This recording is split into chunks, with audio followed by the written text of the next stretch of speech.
I'll begin with a word of prayer.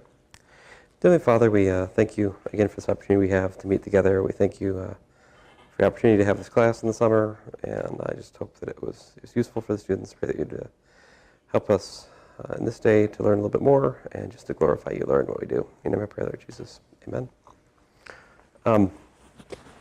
Let's see here. So I described for you guys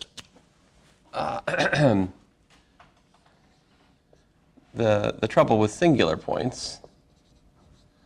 Singular versus regular. So basically, regular points is what we've done before the last little bit of class. We were looking, regular, I should say ordinary. Usually people say ordinary points. An ordinary point is a point for the differential equation where the defining functions of the differential equation are analytic. So if we have y prime prime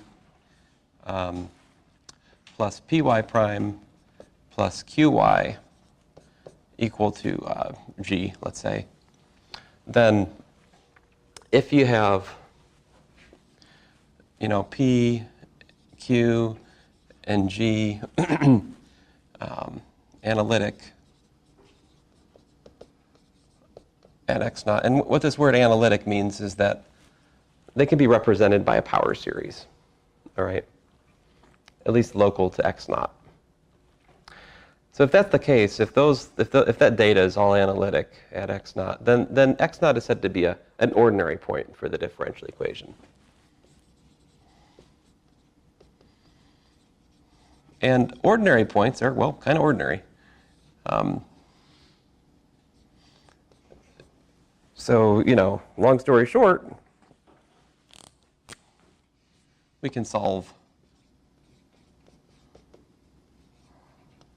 via power series.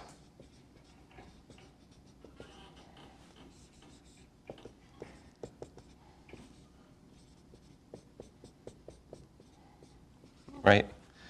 And I showed you a theorem. I didn't prove it, but proof probably is best found in complex analysis. And the theorem essentially says that at an ordinary point, you're going to have a solution which exists at least as far as at least up to the next singularity it bumps into.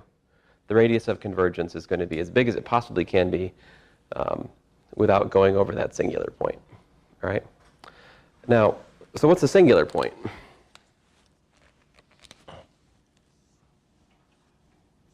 If P, Q, or G, if any of these, if one of these is not analytic at x naught, then x naught is a singular point.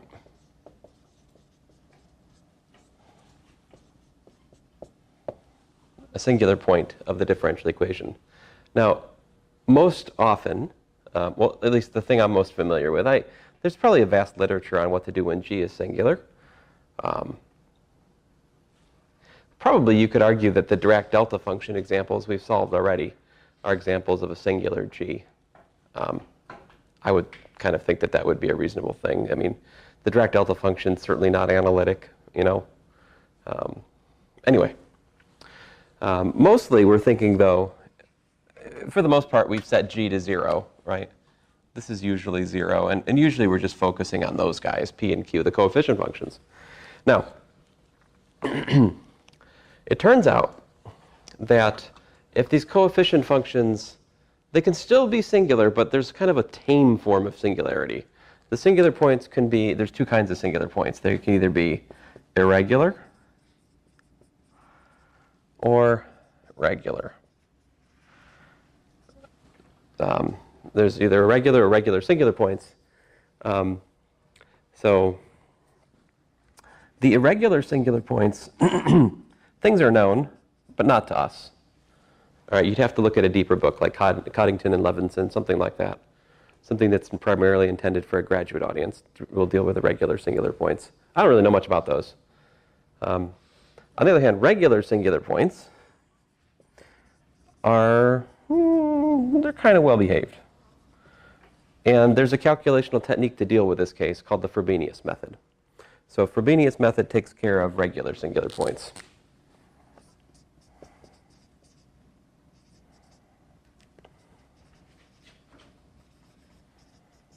Frobenius was a rather powerful late 19th century mathematician who, there's like probably 3 or 4 different things which are known as Frobenius theorem, which are really quite different results. But his work was deep and lasting. And the Frobenius method is by far the most, to me, it's the most beastly thing I show you in this course, without a doubt. And to give Frobenius credit, he didn't really do this in the real context either. These things were invented in the complex domain. They were invented to study complex differential equations. It just so happens that they have application to real differential equations. All right. So before I even get to the Frobenius method, I want to talk about a specific example of something with a regular singular point, which is the Cauchy Euler problem. I don't think I've talked about this with you guys yet. Have I? Have we solved this? Something like ax squared y prime prime plus bx y prime plus cy equal to 0. Have we talked about that? Okay, cool. So this is the Cauchy Euler problem. Sometimes it's also known as the equidimensional problem. And of course, I've just showed you the n equals 2 case. This could also be written, you know, this is n equals 2.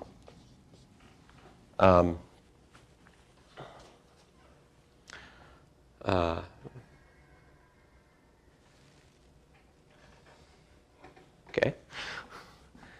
You know, generally,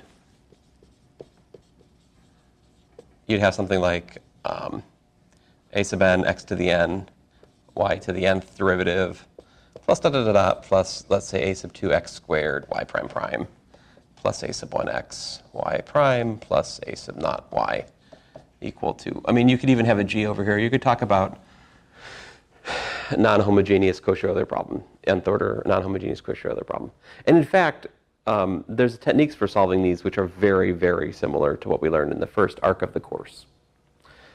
But, you know, our time is limited, so I'm going to focus on the n equals 2 case. All right, I just wanted to mention to you this is sort of the tip of a larger discussion. And so let's focus our attention on this guy. And so what we'll notice is that if we, and you had a homework problem about this early on, if we guess y is equal to x to the power, I'll use a capital R because it looks better than my little r. That's the sum total of my reasoning. But what's y prime? Rx to the r minus 1, right? And y prime prime r minus 1, x to the r minus 2. So if you take those and you plug them into the given differential equation, here, I'm assuming a, b, and c are constants, right? What do we get?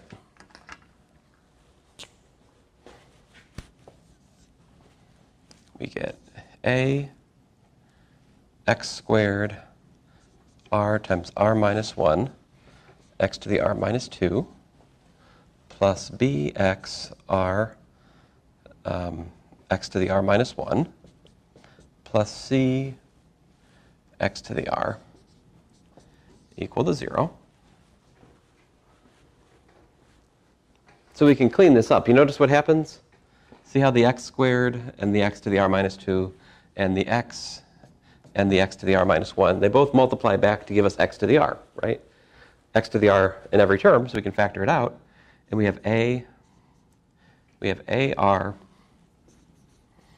times r minus 1 plus br plus c, all times x to the r equal to 0, right? And so this gets us to sort of the analog of the characteristic equation for the Cauchy Euler problem, right? So you might call this the characteristic equation.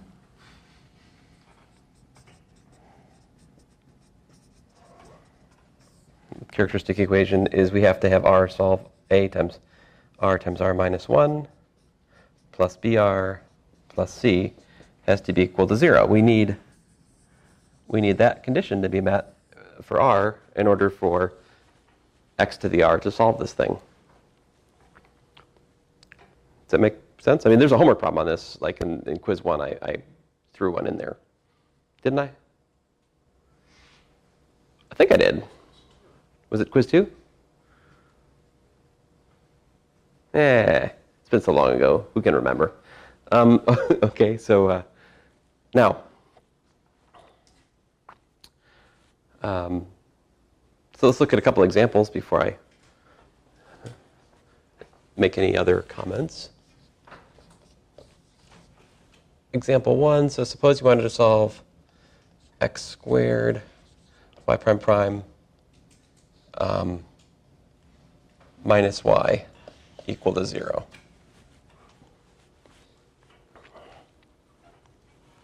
So to solve this, we look at the characteristic equation, which for this one would be r times r minus 1 equal to 0. This is from y equals to x to the r in the discussion we just had, right? If the solution has the form, oh, fine, let me write this like a civilized human being. I'm sorry, guys.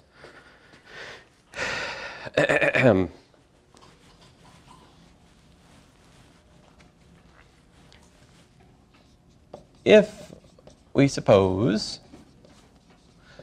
a solution has the form y equals x to the r, then we must require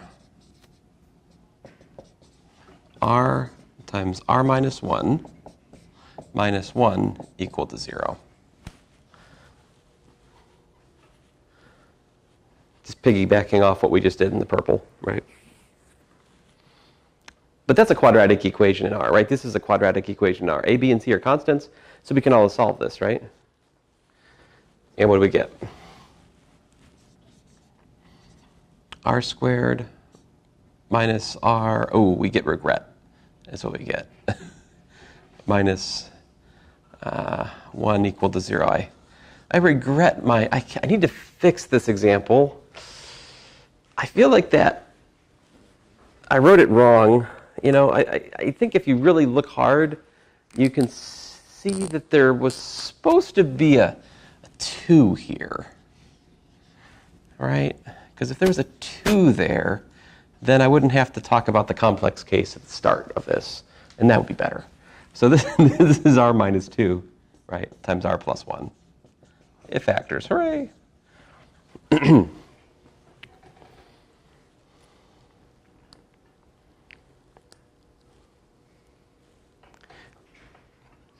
I mean, generally speaking, if on the test it doesn't factor, it's either because you made a mistake or I made a typo.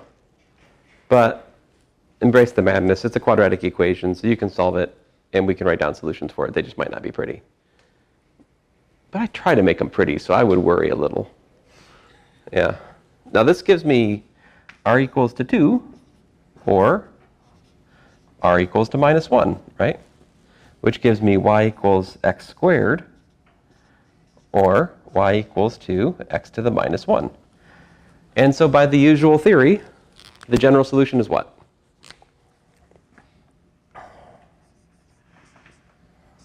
c1x squared plus c2 over x.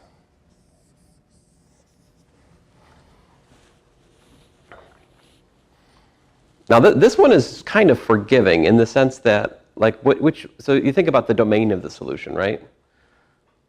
What is the domain?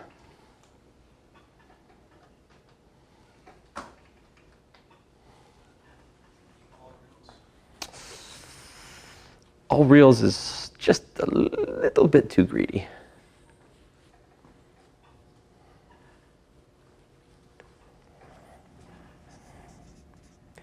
This is for x not not equal to 0, right?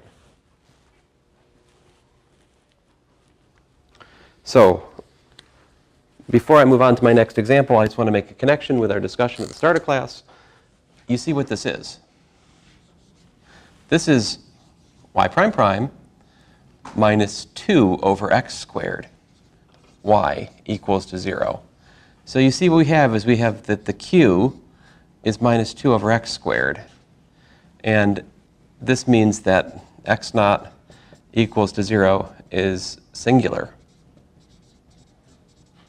So what that means is that the domain, right? Well, if we use power series, we can't do a power series centered at 0, right? I mean, well, I should tell you, you can't find a power series solution centered at the regular singular point. I don't know about a regular singular point, so I can't comment there. But this is, in fact, a regular singular point. 0 is a regular singular point for this. In a way, I'll make that precise once we're done with these examples. But it turns out, for a regular singular point, the way it works is the solution that you get from the Frobenius method, and this actually is a special case of the Frobenius method. The solutions will be like open rays. Either, well, what they do is they bump up to the regular singular point and then they go off the other direction. Well, let's suppose, just for the sake of simplicity, that the regular singular point is the only singular point for the differential equation. If that's the case, then the domain of the solutions look like sort of open rays with the regular singular point on one side. So this could also be looked at as there's two solutions. The one goes from 0 to infinity. The other solution goes from 0 to minus infinity. That would be sort of the larger pattern. Okay, example 2. Let's see here. How about x squared y prime prime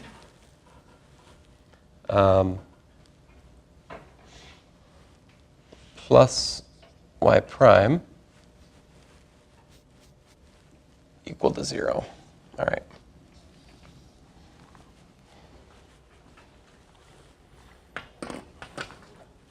Okay, so here what we have is we have r times r minus 1 plus r equals to 0, setting y equals to x to the r, provides this characteristic equation. I'm sorry, I seem to have become inhuman in my presentation all of a sudden. So you see what happens. The r's cancel, right? We just get r squared.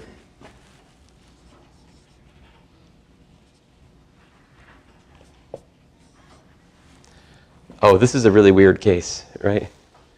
So what is this? This gives us what?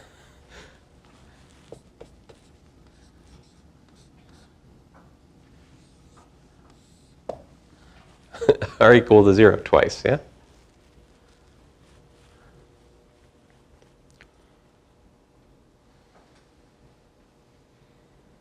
So that's, well, but this is not surprising, right? Remember back to the first part of the course, we found a repeated root. We get an exponential solution, right?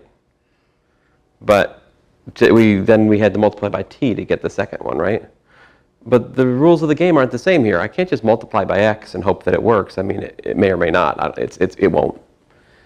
So the r equal to 0 gives me y equals to 1 as a solution. So that's one of my solutions, but I need two, right? It's a second order differential equation. Now there's a general thing that can be done, but I think this one warrants, I think we can solve this one using reduction of order. So let's do that and see where it takes us. It's a good exercise. So if we let, of course, v is equal to y prime, which in this case is dy dx, right?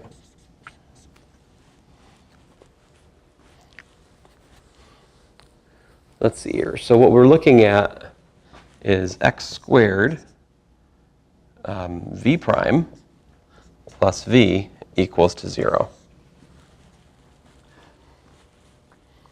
But we can use separation of variables to solve this, right? What this is dv dx equal to what? Minus v over x squared, also known as dv over v equals to minus dx over x squared, right? Integrate both sides. What do we get?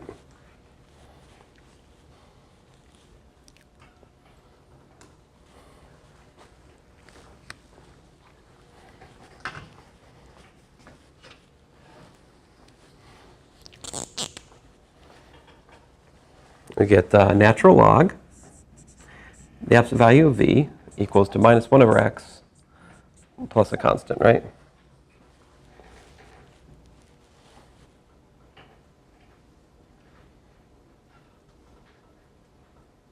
Oh, is there a minus there? No, thank you. That's the error. So that can also give us, we can rewrite this as v is equal to some constant k times e to the 1 over x. Ooh, that stings. Ay, ay, ay. Oh, how unpleasant. So this is dy dx equals to k e to the 1 over x. And then man, I wish I made a mistake here. Please, tell me I made a mistake.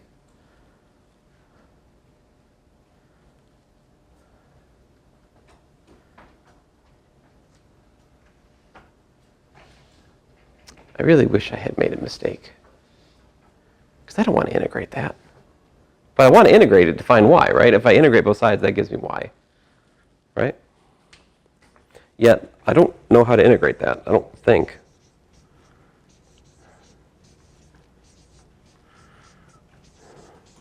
I mean,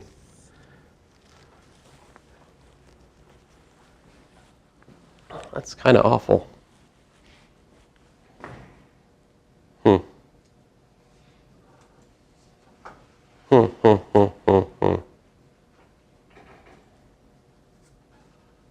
Weird.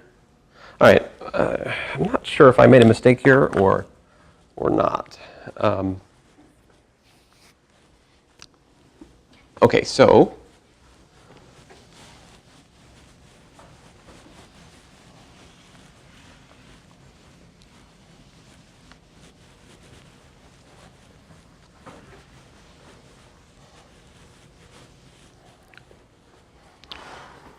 we're going to phone a friend, so to speak, in section 8.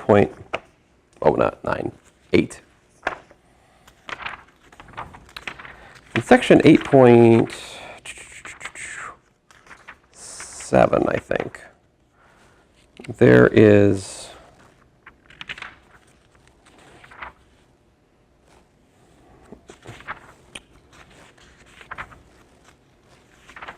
oh man, it's not there, it's earlier. There's a technique. If you know one solution to a second order problem, you can find a second one, but the formula for it is bizarre. So I want to show that to you guys because I sometimes forget to, and it's interesting.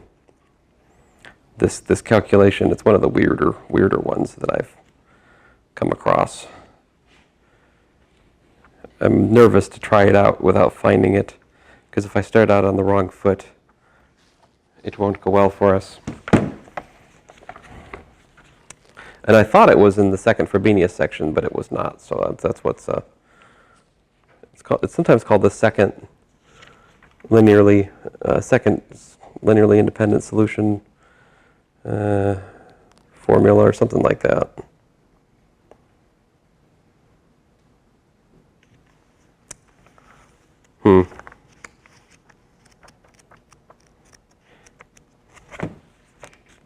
I actually have a sneaky other way to do it that doesn't go through this thing. Oh, stink.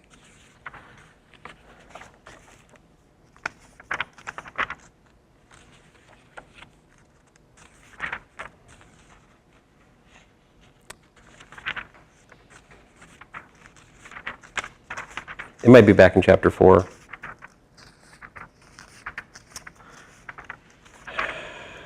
So sorry, guys.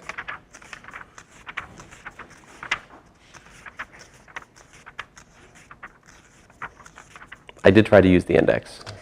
Whenever I do this, students, I was like, use the index, use the index. I tried. I don't have a searchable PDF of this book, you know? Maybe you do. So here. All right, fine.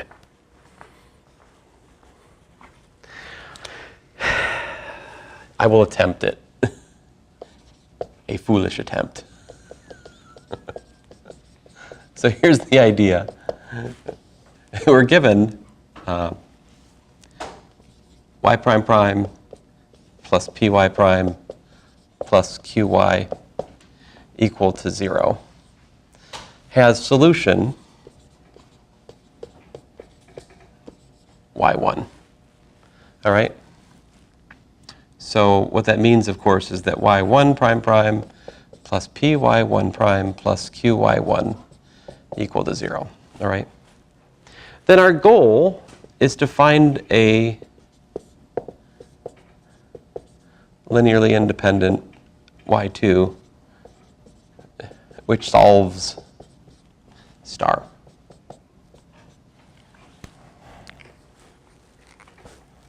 Now, I know if I start out on the right foot, I'll be able to work it out. So hopefully I remember how it's done. It's one of these substitution things. And it's much like variation of parameters. If I recall correctly, what we do is we say, okay, so let y2 equal to something like v times y1. I think that's what's done. So we know that y1 has something to do with the differential equation. So we think by looking for y2 of this form, it might allow us to take that second order differential equation, reduce it to a first order differential equation, and we're going to impose linear independence at some point in the calculation. Okay, so let's do it. So y2 prime would be what then? V prime y1 plus v y1 prime, right? And what's y2 prime prime going to be then? V prime prime y1 plus v prime y1 prime plus, so many primes, v prime y1 prime plus v y1 prime prime. Two product rules. Of course, we can collect these two middle terms together, right? And then just plug it in to the differential equation. Plugging it into the blue equation up there gives me v prime prime y1 plus 2 v prime y1 prime plus v y1 prime prime. That's all for my second derivative term. Then what?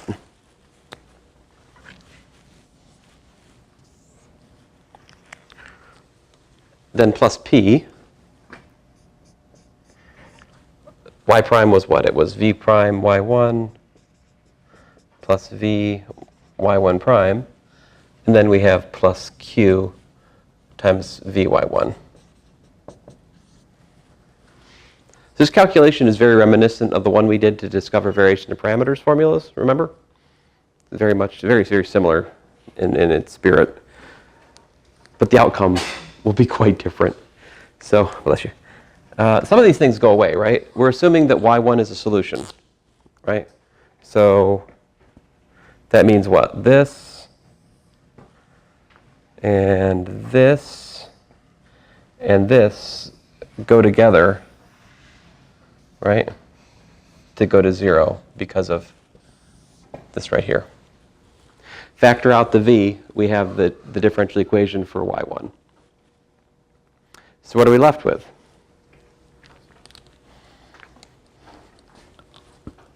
You're like, a mess.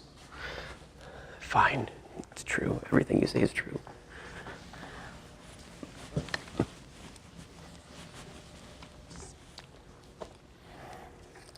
All right, so what we're left with then is y1 v prime prime plus 2 y1 prime v prime plus p y1 v prime equal to 0, right?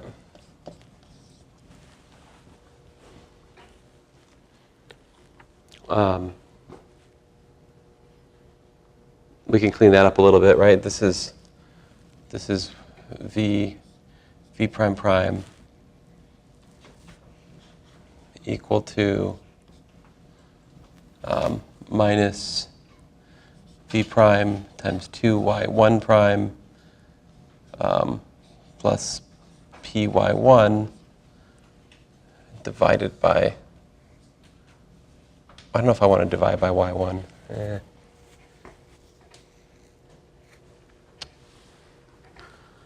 Should I use?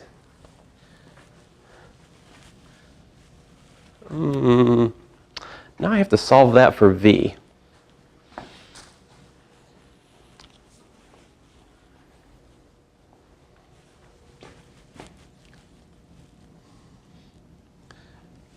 Well, I guess if I divide by y1, it's a little bit better, right? This is v prime prime plus 2 y1 prime over y1 plus p times v prime, right? Which, if you look at that, that's a linear differential equation in v prime. So this is linear standard form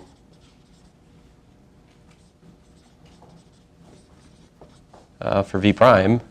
So we know the solution to that, right, is dv dx is equal to, what is it?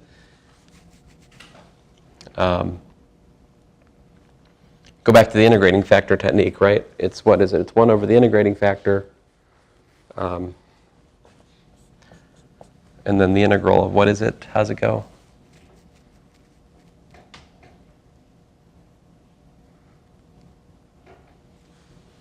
All right, fine. Maybe you guys don't remember that.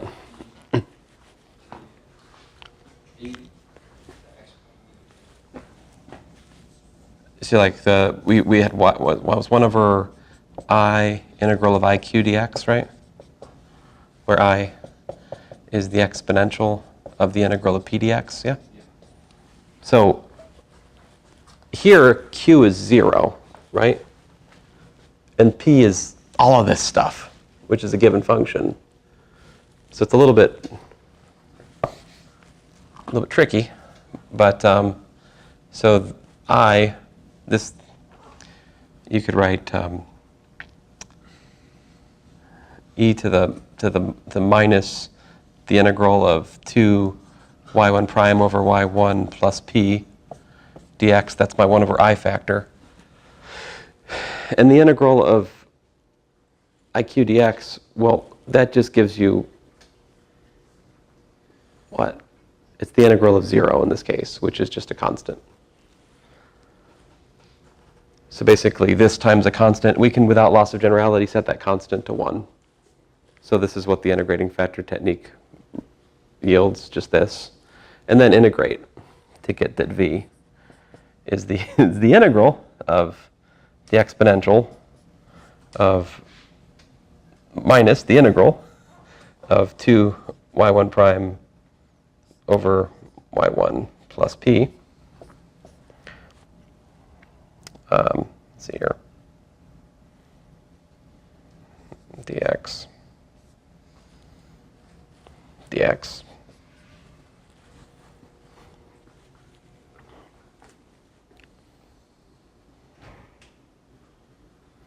And then you take that v and you put it back over here, and that gives you your y2. So y2 equals to y1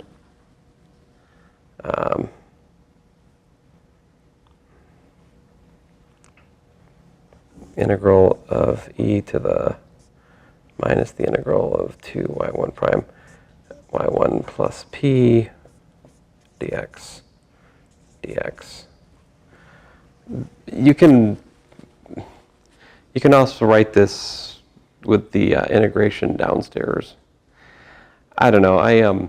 I'm sorry, guys. I mean, this is mostly right, but I'm not confident about the notation used for the final answer.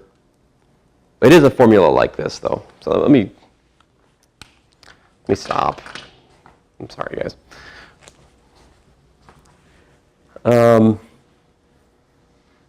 If I had the formula done correctly, I'll have to find it in the break and project it after our break. But this, for example, if you apply it to, if you have a repeated root in the start of the course, if you apply this formula once it's correctly derived,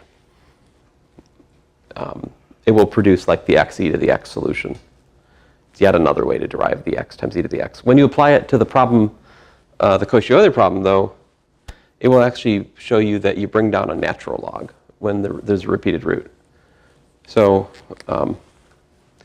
it turns out, after some thinking, which I don't think I have entirely explained for you guys, I'm sorry about that, that we set y2 equal to natural log of x. Now, this here is easy enough to check in this case. I mean, just check it right quick. What's two derivatives of the natural log, y2 prime? 1 over x, right? What's y2 prime prime? Minus 1 over x squared, right? So you use those, and if you look at it, x squared y2 prime prime plus y2 prime is what?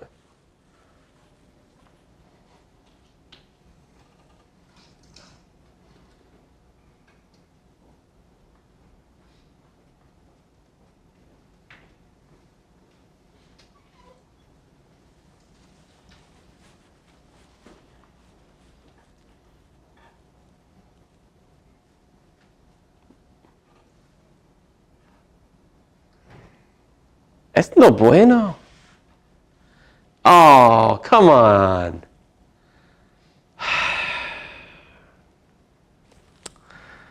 You guys. I can't blame you guys. This is my fault. There is a very, very, very important thing missing in my problem statement.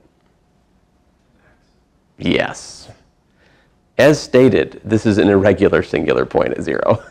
That x is important. Without that x, the calculation I erased over here and had led us to the bubbled characteristic equation no longer holds. We would have x to the r from this term, and we would not have x to r from that term.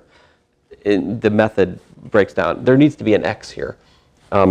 Everything else we did is not affected by that, though, right? So it's cosmetic for this problem. I just put the x here, and with that adjustment, right? With that adjustment, this makes sense because this becomes what? Minus 1 plus 1, right? Okay. So I'm sorry, you guys. I should have decided not to cover this in class is what I should have done. Oh well. I'll try to find the rest of this. I do think it's in the book somewhere. I'm just having trouble finding it at the moment. I can't remember where that stupid thing is. And the book has a simplification that makes this formula a little bit easier. Like it boils it down. There's like one extra step that makes the formula a little bit more accessible. All right.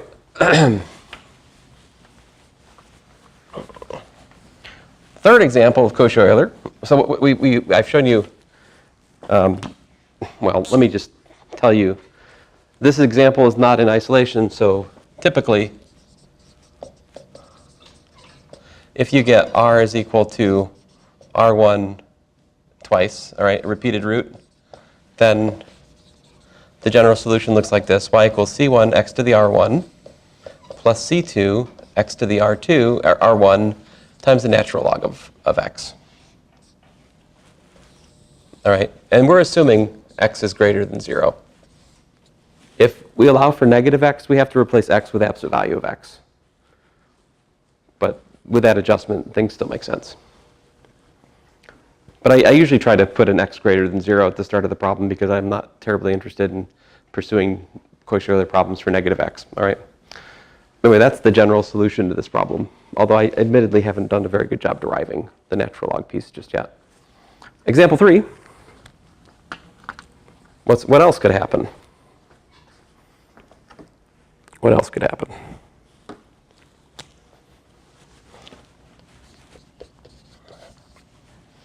How about this? X squared, y prime prime, plus xy prime. Well, let's say plus 3x y prime.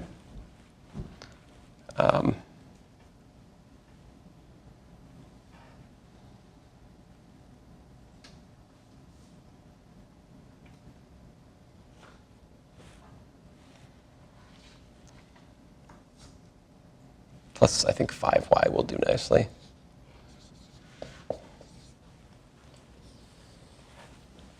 All right, so hopefully this is actually a Cauchy Euler problem. Cauchy Euler problems are also called equidimensional problems because sort of if you do dimension counting, the dimensions of the x multiplied by the derivatives. I mean, if you, well, if we were dealing with time, it's easier to think about x would be replaced with time. So like derivatives, we have an acceleration times the time squared. We'd have a time times the velocity, and we just have a position, right? So like the units of each thing, the dimensions of each, if you will, would be position across the board. It's an equidimensional problem. That's the other thing. These differential equations are called sometimes equidimensional. But anyway, so setting y equals to x to the r, right? We obtain r times r minus 1 plus 3r plus 5 equal to 0, which is what? This is r squared plus 2r plus 5 equal to 0. Complete the square, what do we get?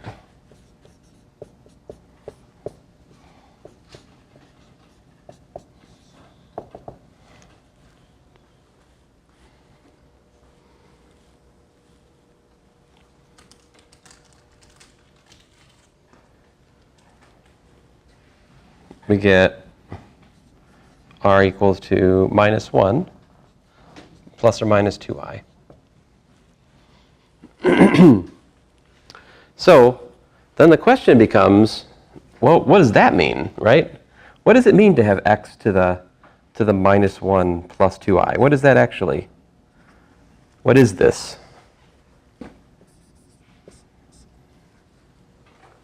I mean, the calculus actually still makes sense. The derivative of a real variable to a complex power still satisfies the power rule if we define complex powers of a real variable correctly. And so that's basically all I'm asking is, what should that mean? I'll just tell you. I mean, the definition of this is that this is x to the minus 1 times the parentheses cosine of 2 times the natural log of x plus I times the sine of 2 times the natural log of x. Now, you might wonder, why is that? That would be a reasonable question, right? Something like this, right? This is really the same as e to the, let's say, natural log of x to the minus 1 plus 2i. Right? And so if you think of it that way, right, then what can we say? Well, that's really e to the, what, minus 1, minus 1, I'm sorry, I can't do math. All right, let me do this in two steps. Two steps. Try to explain. So if there's any hope, I mean, if math is kind to us, this should be x to the minus 1 times x to the 2i, right? And so that kind of explains to you where the x to the minus 1 is coming from. Then this x to the 2i, how is that understood? Well, This is really e to the natural log of x to the 2I, right? Because e to the natural log of something is just the something again. I'm cheating a little bit. I'm cheating. I'll admit it. I'm cheating. If you want to see me not cheat, come take complex analysis with me. Although that would be tricky since I'm not teaching it at the moment. But anyway, e to the 2I natural log of x. Although not too tricky because it's on YouTube. So if you're really curious, you could look at it. But anyway, pull down the I, and then you've got an imaginary exponential where the argument is twice the log of x, right? And so this, by Euler's formula, becomes that.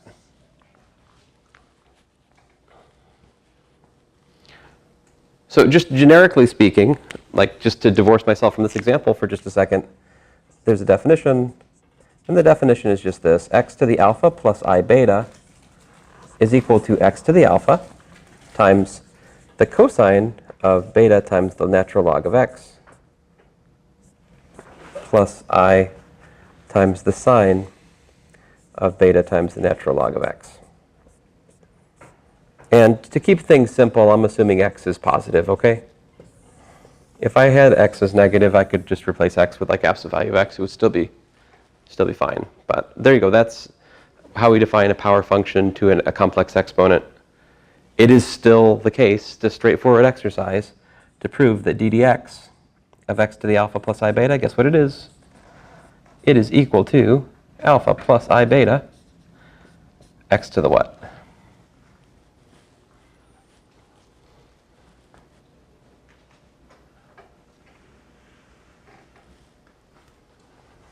If I said d dx of x to the c, you'd all tell me, oh, that's c, x to the c minus 1, right?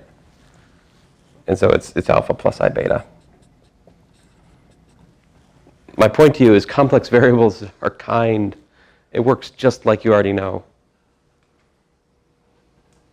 You can start doing some complex calculations without having any understanding of why it's true. And you won't get into trouble right away. Unless you start looking for roots. Then you'll get in trouble. Anyway, okay, so great. Enough about that. Getting back to the story, for example 3, we have this. What is this? This is not a real solution, right? It is a what? It's a complex solution, right? So what's the real general solution then?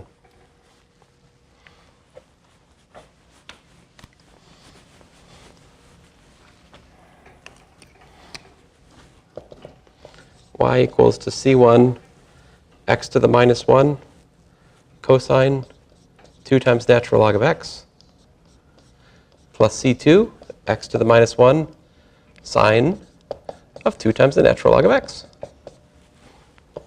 And there you have it. That is how to solve any Cauchy Euler problem at order 2. Distinct real roots, we have c1 x to the r1 plus c2 x to the r2. If we have a repeated root, we have to multiply by log on the repeated root case. And then when the characteristic equation works out the complex, we get a complex power function, which we can peel the real and imaginary parts off to build the solution. Because again, it's a linear differential equation, so a complex solution has a real and imaginary part, which are separately real solutions to the differential equation.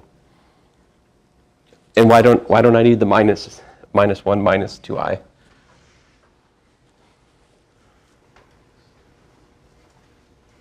All that would change is it would put a minus here, which would mean that effectively I'm just multiplying C2 by minus 1. It's just a relabeling of the constant C2. It provides the same solution. Even though that's a completely new comment, I worry that I'm telling you it and boring you because I feel like I've told you this like 5 times already this course, right? Like we keep coming back to this. It's always somewhere the algebra gets complex, and then we find a complex solution, and then there's a real and imaginary piece, and there it is again. So, yeah. All right. Now, you could also do non-homogeneous problems.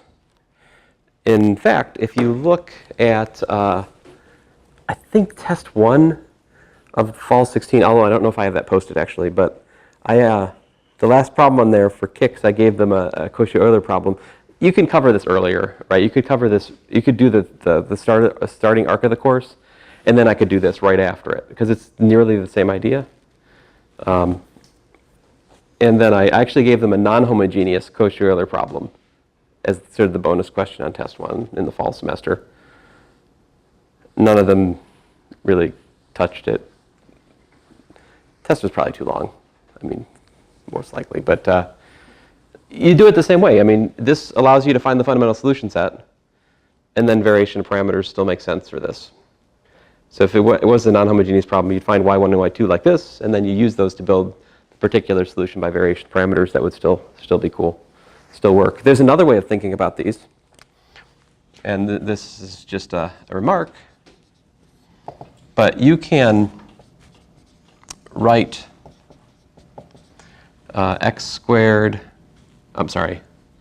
x to the n, d to the n, plus a2 x squared, d squared, a1 xd, plus a naught, all of that acting on y equal to g. You can actually take this, and after you do some calculus, and some of this is in my notes. I got a couple pages devoted to this calculation, but basically you can rewrite this as a polynomial in the x times d operator acting on y. So with that, you can actually factor this into things like xd minus lambda 1, xd minus lambda 2, and possibly to powers acting on y equals to g. And so if you learn how to solve those, you find how to write down solutions to those, then you can assemble the solution using operator factorization again. And the solutions to this are just, x to the lambda 1 power. If I differentiate x to the lambda 1, what do I get? Lambda 1, x to the lambda 1 minus 1, right? But then I multiply by x, it brings us back to x to the lambda 1. And then this will give me lambda 1, x to the lambda 1. So if you feed this operator x to the lambda 1, it sends it to 0. And then for higher order things, you end up, well, the second one is natural log. What's past that? I'm not remembering right offhand. If I had if I had a three-peated root in the case of a Cauchy Euler problem, I don't know right off the top of my head what you do. But anyway, this is another way you can look at it. And if you do this, then you can even sort of do method of annihilators appropriately modified. But anyway, now I'm getting well outside of what you find in books, so let me stop. Well, the books of our current generation, I believe these things were known.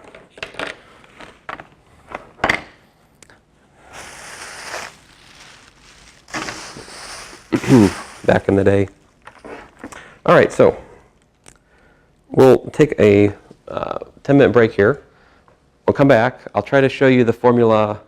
I'll try to find in my notes the correct derivation just for point of reference with the formulas for the second linear independent solution. And then we're going to dive full force into the Frobenius method. Mostly I'll be looking at the projector and talking through things. There's no earthly way I can get through it. If I write it out, it'll take us 3 hours. And if we read the projector together, I think it works here. I may do some writing at the start just to try to make sure we're on the same page. But these are the basic examples, though. So these make good test questions, right? I mean, what I'm going to do after the break, the totality of it is not reasonable for the test, but the Cauchy Euler problems are, of course, totally reasonable final exam problems. And finding the Frobenius solution up to a certain order is also kind of a decent exam question. There's one of those on your quiz. Like find the first four terms in the Frobenius solution, something like that. It's going to be almost the same thing we've already done. There's some fine print, though. Anyway, I shut up, and we'll start again here in about, I'll try to start again at noon. So.